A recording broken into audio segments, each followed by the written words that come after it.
quarter-finalists in the Champions League. You were here when they were in the Championship. How does that feel? It's mad just walking off with Tyrone. He said something similar, but it's been a lot of years of hard work. And I think tonight we let ourselves down in the first half, but they're a good side. They showed that even when they went down to 10 men, they were the better side. So we regrouped at half-time. We're lucky to have Marco to come off the bench and put a performance in like that. But the second half was brilliant, and over two legs we deserved to go through. How much is it a team performance this season? Because over these two legs of Bruges, it's the substitutes that have come off and almost changed the game. Well, we've had a lot of injuries. The squad's getting stronger. We can look at our bench and we can bring in world-class players. So we're going to need a squad towards the end of the season. We've still got a few gears to go up, hopefully, and it doesn't get much harder than PSG over two legs. So it'll be a brilliant occasion here, but we've got a tough first leg, and more importantly, some important games before that. You do, but let's talk about PSG. Did you see the Liverpool game? I watched it, but obviously you don't want to get too far ahead of yourselves in football.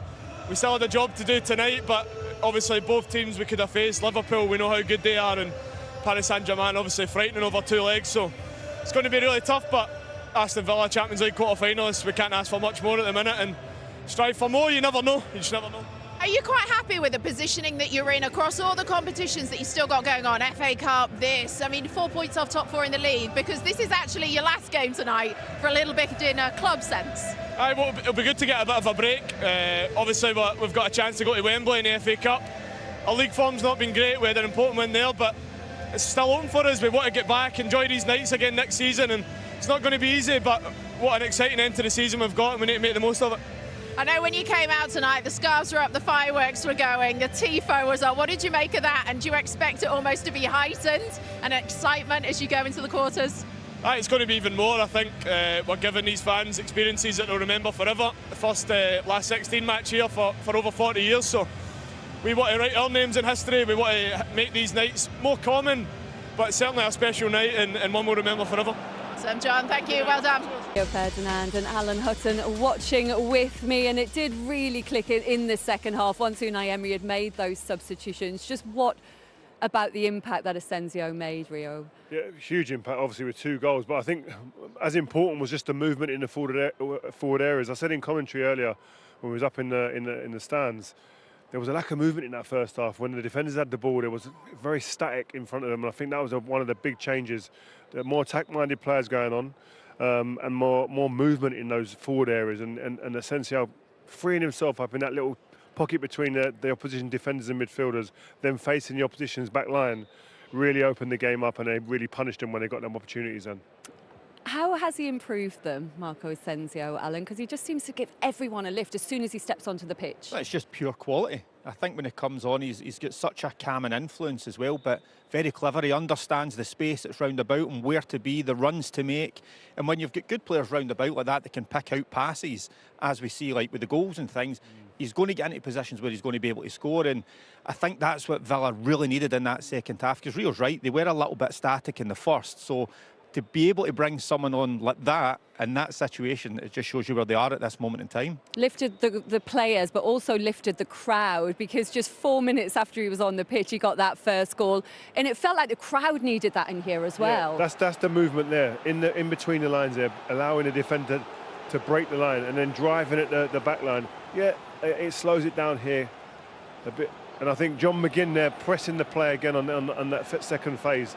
This is a wonderful ball, nonchalant little flick, and it's his right foot, his weaker foot, but he's in there to score, and that's what we're talking about, Al, the quality he has when these opportunities arise. Yeah, absolutely, and I just think there from a defensive point of view, it's so hard to pick him up, because you're not sure, do I go with him or do I stay? But this little ball, it's into him just here is quite incredible, and that's the kind of guy that you want it to fall to. Look at that little flick with the outside of the foot, and it's a great finish. Congratulations, mate. Here's Roberto Carlos. Roberto Carlos incarnated. Yeah, I tell you what, Rio, you know it's been a good result when the big man's got no top on when he's going in. Some things never change, does it? I put a top on just for you. Tyrone Mings out to join us. Yeah, congratulations, Tyrone. We just heard from John McGinn at the end there, saying that you were having a chat, saying you've gone from the Championship to the quarter-finals of the Champions League now with Aston Villa. How does that feel? Yeah, it's good. I mean, tough to put into words, because I'm sure these guys will know, when you're in it, it's hard to take it in, isn't it? It's hard to appreciate the level that we're now playing at, and the bar keeps raising, the expectations keep going up, the level of performance has to keep going up, and we have to keep being demanding. So, yeah, Championship feels like a long time ago now, doesn't it? I wish I was still there with you. But no, really enjoying the journey. So, Tyrone, sorry, Lindsay, just talking about the standards going up, how important and pivotal to that are the new signings like Asensio has had a huge impact today, but also Marcus Rashford? Yeah, I mean, it's important for them to come in and buy into what we're doing and to bring the skill set that they have and show that on the pitch. I mean, they come with a big reputation, they come with great experience, but for them to come in, hit the ground running, buy into the group, and show their quality game in, game out, kind of right from the start, has been so impressive, and probably a testament to them. And the group for helping them settle in, I guess. Ty, how did the manager want you to approach this? Because it looked in the first half you were a little bit more off it in your blocks, but the second half you really kind of opened up. I know they had a man sent off, but was that the game plan originally? Well, first of all, don't get somebody sent off, because the manager spoke about experience and how things can change, and a goal can change things, and it was about controlling our emotions. We didn't get it right in the first half, really. The press didn't control the game on the ball either. But as we were saying at half-time, when things like that are happening, it's important to stay calm. And when you're not doing things right and you're a little bit off the press and you're pressing at the wrong times, it's important to stay calm and to try and figure it out at half-time. There's no point doing one or the other or getting caught in between and giving them opportunities, because I think that's what they're waiting for. So, who is it you're talking about saying stay calm? Who is it in the change room? Is that me? Is it you? That voice of yours, aye. Or we were talking about maybe the manager's experience as well, is something that you guys lean on and look to in the moments where things might not be going perfectly well, but his experience and what he's done settles the group down. Absolutely, his experience is so valuable, and the kind of anecdotes he gives us about winning being up in the first leg and losing it, and all those things are so important to give us a reality check about how much work is still to be done. But I think it's so important to have people on the pitch, and we do have that can make decisions, because sometimes things aren't going according to plan, and sometimes things aren't going according to the game plan, and you have to make a decision or make decisions as players as to what you think is right in that moment and what the game demands. It's all well and good having a game plan, but sometimes you need to play what the game requires. And I think we did that today. Yeah. Tyrone, I have to ask you, did you watch the Liverpool PSG game last night? Yeah, of course. What else was I meant to be doing? How big is the challenge going to be then up against the likes of Dembele, Barcola, Kvaratskhelia? What are you expecting after seeing that? A very tough game. But listen, we're so excited. Every game that we play now comes with its own challenges. We're playing in, I think, the toughest league in the world, which means that every week we have to treat teams with equal level of respect. But when it comes to the Champions League, we'll go there and give a good account of ourselves. And listen, we're trying to win over 2 legs. So we'll go there and enjoy every moment. But we've got a lot of firepower and a lot of quality in our team as well, so I'm sure it'll be a good game. And knowing the manager as you do, how much is he going to love that tactical battle? Is he already going to be thinking about it now? Oh, absolutely. I mean, maybe not that. I think he's reinforcing at the moment how important Preston away is. Our next game in the FA Cup. So Professionalism. Yeah, absolutely. He's very much one game at a time. He spoke after the game then, which he doesn't usually do, just to say congratulations, and we should be enjoying what we've achieved tonight and over the past few months. But he also reiterated that the last 2 months of the season have to be our best. Can I just ask you quickly to interrupt you there? When he says enjoy tonight, to me and Al, that was like go out. That was like Don't go out. bring me into that. That was like a night out. That was a few beers. I've been on a few nights out with you. Don't start. What's that enjoying a night like tonight for the current crop of players in today's game? Well, we've got a few days off, so we probably won't see each other. We'll probably just go our separate ways. There'll be no celebrating, really. And also, I know we've got through and stuff, but it really doesn't feel like we've achieved what we want to achieve this season. So, yeah, we can enjoy it by knowing that we've had a good 2 legs and knowing that we've got through to the next round. But again, we've still got such big challenges to come that I don't think there'll be too much excessive. Are you very much like the manager, where it's each game at a time, or is there words spoken in that changing room where you're looking at the bigger picture, what you can achieve in terms of like the FA Cup, the Champions League? I think we have different characters. Some that love to dream about winning naturally and winning cups and stuff. Some that are a little more pragmatic and take it game by game. I'm very much in the second camp, but. Listen, it's good to dream and it's good to have aspirations. We obviously have the goals and achievements that we want to achieve in-house, and we speak about it all the time, but there's no point worrying about that without the second train of thought, which is you have to take each game as it comes and play what is in front of you. It's going to be really hard not to get overly excited about this quarter final. Is the Premier League and that position in the Premier League where you finish still the priority? Yeah, very much so. I think it's very important that we do absolutely everything to qualify for the Champions League again next year, which means that you either win the Champions League or finish 4th or 5th in the Premier League. The manager is very focused on consistency over 38 games, gets you into 4th, gets you into 5th. So that is always our priority. The priority is usually over 38 games of the season, you end up where you deserve to end up. There's obviously ups and downs throughout that season, but 38 games, usually the table doesn't lie at the end of it. So our goal is definitely to try and qualify for the Champions League again and to show a level of consistency in the Premier League that we maybe haven't yet found. We better let you go. Thank you very much. It's absolutely freezing out here. Go and enjoy your little break, but we appreciate you joining us. Good to see you. Thank you very much. Thank you. Congratulations. Well done. You know, it's a little bit like when I was at Leeds all them years ago, a club that hadn't been kind of used to being in Europe and then had some amazing nights.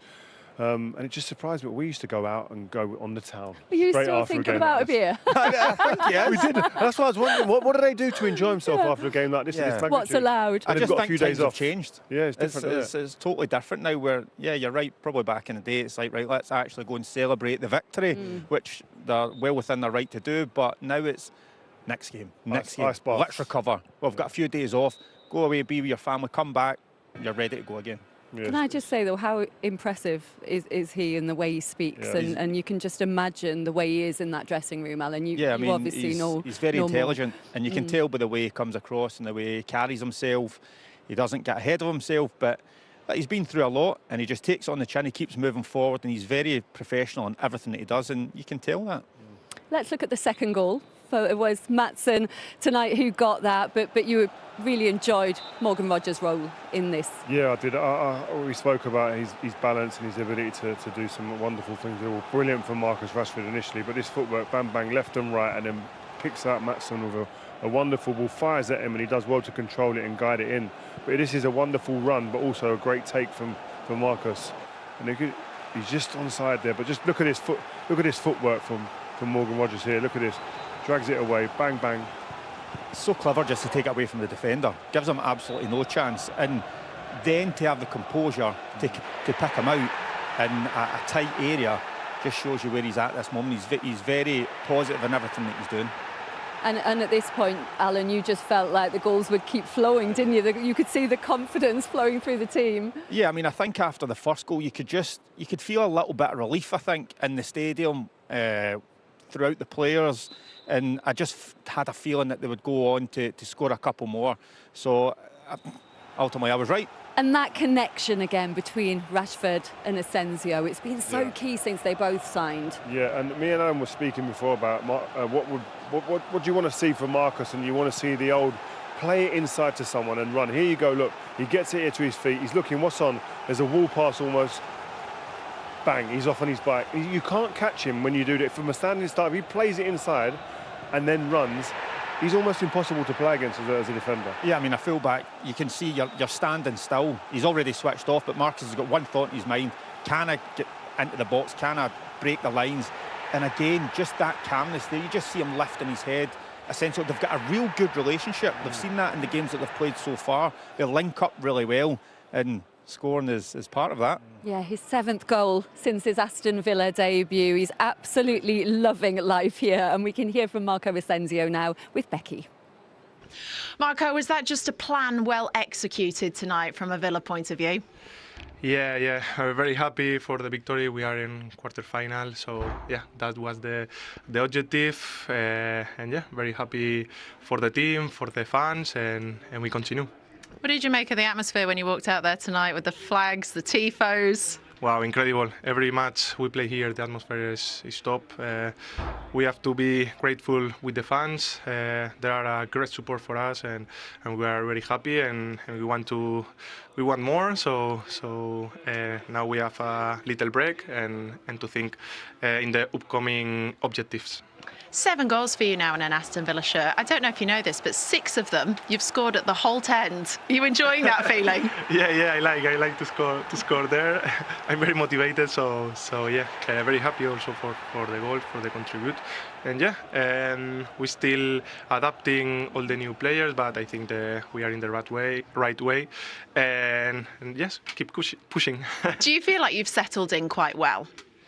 Sorry? Do you feel like you've settled in quite well at Aston Villa? You feel comfortable here? Yeah, very comfortable. The idea of the trainer of Unai, I think, is very good for my position. For like, what can I do for the team? So yeah, I'm very comfortable, very happy with the teammates, with the fans, with the city. So yeah, keep continuing. And look, it's a quarter-final against PSG. Will that be quite an emotional game for you, maybe? Well, now I'm thinking about the night today. I'm very happy of the victory. In 1-2 weeks, we have time to think about this game. And just finally, you've won this competition 3 times with Real Madrid. What tends to be the difference in getting through these rounds and getting it over the line? And is that something that you are trying to share with the Villa dressing room? Yeah, of course. Here every detail is important. Brugge have 1 player less, so we have to dominate these things, to these little things. Dominate. Yeah. So yeah. Now we are in the next round. We know that in every game is different. So we have to prepare and to do our maximum. Marco, thank you so much. Thank you. So much. I'm sure the rest of the players will be trying to tap into his knowledge about his former club. What does he give them that's different in terms of that experience and mentality? Experience, yes, but I think he knows this path. He knows the route to the final. He knows the big moments in the route to the Champions League final, and he's actually impacted games at the top table in Champions League finals. So again, we were talking to Tyrone Mings there about looking at the manager for that experience. There'll be players like him in that change room, especially where they go, you know what, he's been here, I'll follow that. And again, the fact that he comes on in a game of this magnitude here and is the game changer, again, only enhances that reputation within the change room, and is someone, again, who will definitely give comfort to many of the players who are far more inexperienced than him. Enhances his reputation, but maybe just puts his price up a bit more if they want to buy him in the summer, Alan. Yeah, I mean, it always happens, but that's the goal for himself as well, to come here and shine and show everybody what he's capable of. Of course, we already knew that, but you just think if he keeps scoring and the run goes on, and the pound signs might go up ever so slightly. Unai, was that just a game well executed tonight? Good evening. Always we were respecting the opponent. There, of course, we compete very well, but they show with us as well their potential. And today we started the match really a little bit under our expectation, to try to dominate more than them, to try to get good positioning with the ball. And they were dominating the match, not creating chances, but dominating. And when we had the superiority, when the player of them was sent off, of course was good opportunity to try to get again good balance, trying to dominate better than we did. But even like that, we didn't get it. We didn't play the first half like more or less we planned. But we spoke in the dressing room the first half, change something, try to change as well in our mind something to play better like we did the first half, and was completely different. It's not for for some changes we did was more for the team how identify speaking together. The second half was and was in that moment something to change, but collectively more than individually.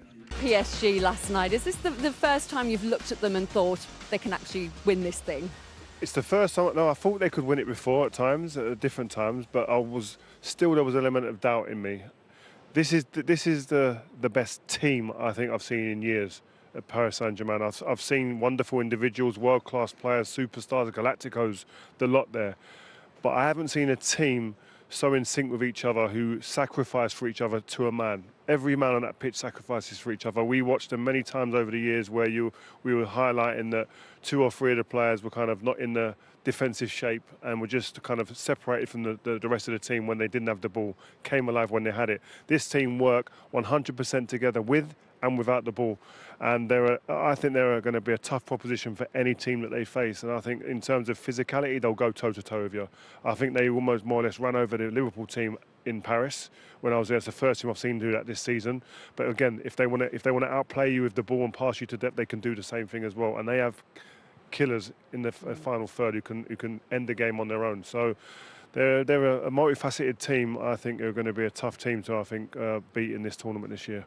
So what He's can not just Villa filled me do? with confidence there. I could see the fear on your face. What can Villa do then? How can they get past them?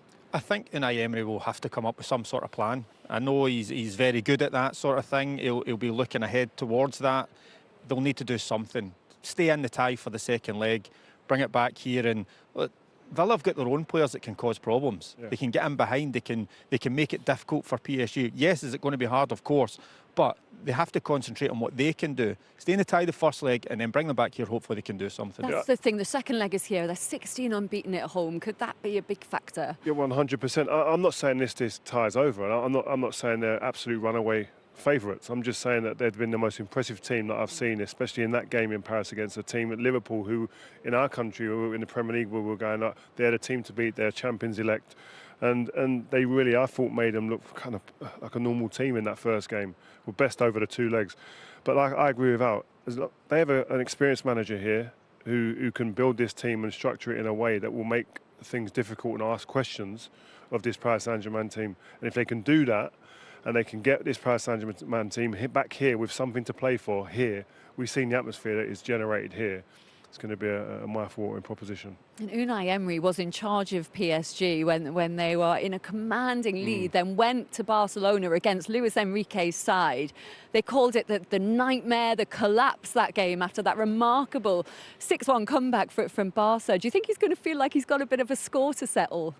He'll probably play it like he doesn't, but I'm sure he will. Anybody that's in football and has come up against, of course, a top quality team, and they've had a big defeat against them, they'll want to go and correct that and put it right, and there's no better time to do it than the quarter-final of the Champions League.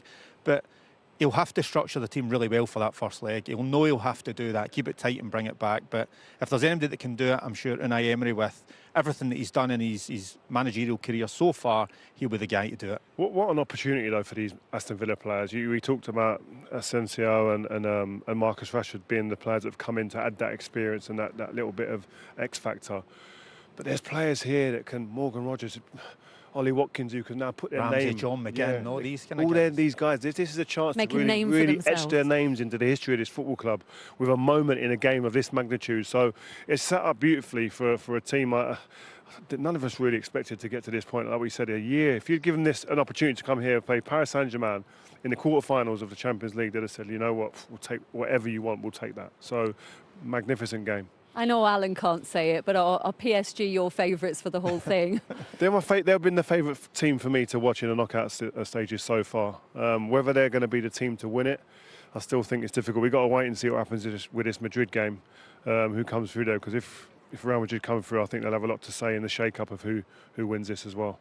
Who do you fancy for the whole thing, Alan? Aston Villa. No, look, it's going to be difficult. I think their side of the draw is very difficult. Again, as Rio says, we have to see what happens with the Real Madrid game. But I'm with him. I mean, from what I've seen so far, they've just grown, and as the competitions went on, and they look a real tough proposition, but a really exciting one as well.